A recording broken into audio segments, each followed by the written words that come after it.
My regular viewers will remember that the O-ring in this union here was no good. It had a split in it. And what was happening over the last year, even 2 years, is in the morning when the pump would start up, it would suck all sorts of air. That air would continue for quite some time and would never fully purge out of here. There would always be a little bit of air there, and there would also always be little air bubbles that would come out of the jets here. You could see little tiny bubbles all day long. For the past 2 years, the pool never really got up to the same kind of temperature it used to, just because of those little air bubbles that always would come in. Well, then 2 years ago, the liner took a shit. It ended up having a hole in this corner over here, somewhere at the bottom, which I found out later. But I didn't know that at the time. All I knew is the pool kept losing water, and I didn't know where it was. I could not find the leak anywhere. And then after we closed the pool, it just kept going down, down, down, down, down. Through that little hole, obviously, it was leaking out. Now, I didn't know at the time. I had thought that the main drain over here, possibly the pipe for that, where it goes underground and then through the ground and all the way up and over, had broken somewhere because possibly it froze, because we had some really nasty winters.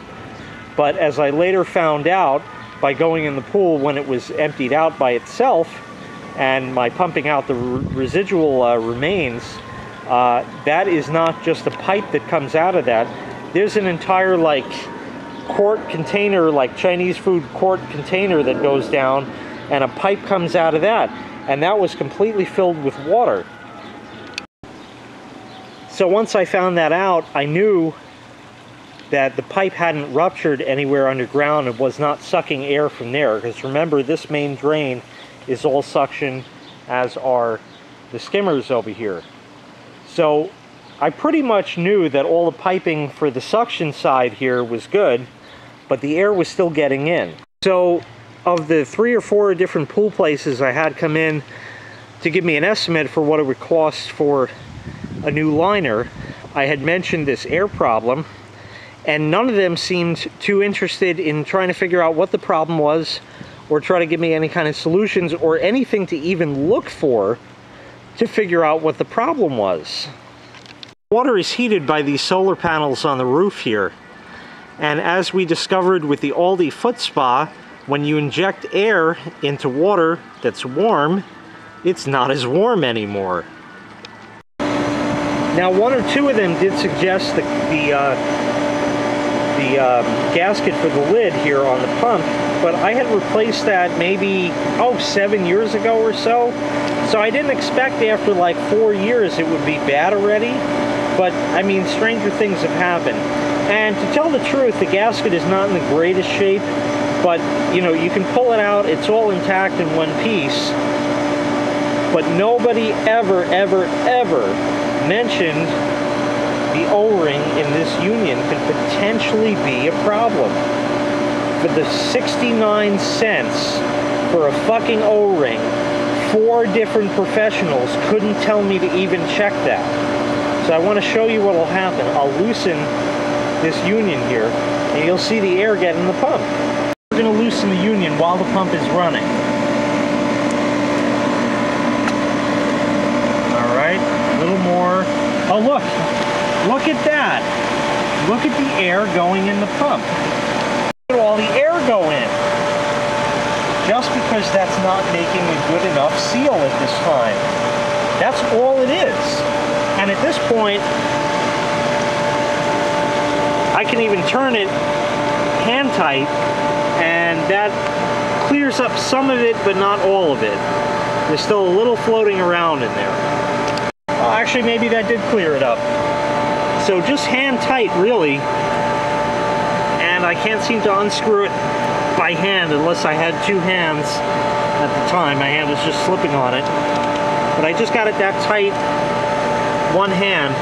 So that little O-ring had a little split in it that I didn't see for 2 years.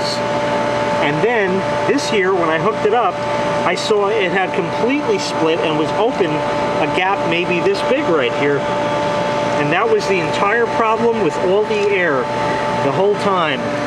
And 4 different professionals couldn't tell me to check that O-ring, which was an entire repair cost of 69 cents. Moral of the story, the professionals are not. They're simply a guy who could say, yeah, I can fix pools. Okay, can you start Monday? Good. And as long as he doesn't fuck up too bad, he's got a job. Doesn't make him a professional, not by any means whatsoever. And sure, there's guys that have been on the job for 30, 40 years, and they know their shit, and I'm not knocking that.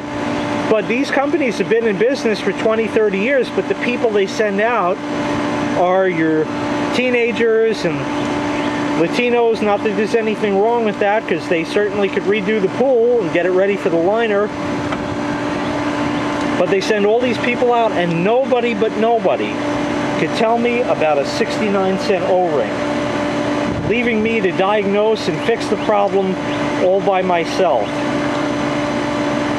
So moral of the story, if time is on your side, fix it yourself if you can live without it for a while. And that's what I did, and it only cost me 69 cents, and it's completely fixed, just like that.